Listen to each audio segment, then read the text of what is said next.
eo amin'ny sehatra politika dia ao anatin'ny fanomanana ny fifidianana ben'ny tanàna ny atoko sy vondrona politika samihafa ka anisan'izany ny atoko tiako Madagasikara. Raha ny fanazavana nentina Andriamatoa Girivo Randrianarsoa solombavambahoaka ao anatin'ny vondrona parlementera timona dia mitaky ny fametrahana mazava ny fitsipidalana momba izany ny fifidianana izany izy ireo. Vonona hiatrika ny fifidianana ben'ny tanàna ho avy io ny atoko politika tiako Madagasikara na antimina. Izay no nambaran'ny solombavambahoaka Girivo Randrianarsoa raha nanontaniana momba ny fanomanana izy ireo izany fifidianana ho tanterahiny ny 17 volana Jolay ho avy izao io.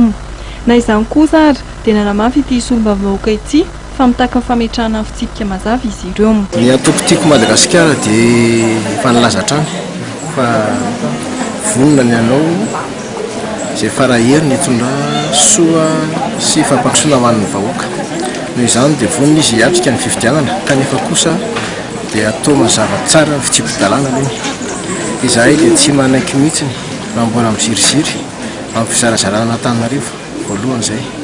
Ny faharoa dia mila atao mazava tsara ny lalana sy ny lalàna ahafahan'ny daholobe miatrika ny fifidianana amin'ny fomba madio sy mangarahara. Ankoatr'izay dia ny atoko tiako Madagasikara miaraka amin'ireo mpiaradia amin'ireo rehetra dia efa miandry ary vonona ary manantena fa anana ben'ny tanàna ny tanàna rehetra sy ny komina rehetra eto Antananarivo sy Madagasikara.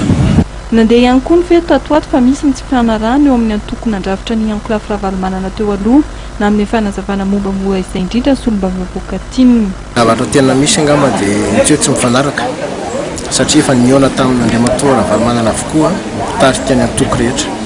Amin'izao tsika amin'ny teny izao dia anjaran'ny atoko tiako Madagasikara indray no mijery ny zavatra olana misy ao anatiny. Antsika fa nisy olana atao anatin'izy io no tonga an'ilay nanao hoe zanak'idada.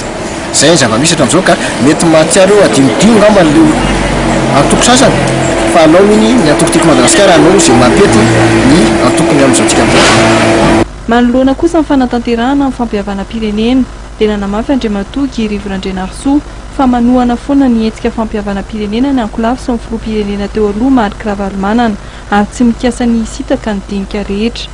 Miny kosa ny tena ny fahiverina hatrany ao anatin'izany dinga fampihavana-pirenena izany ny filoha roa teo aloha izay nisafidy ny hisitaka.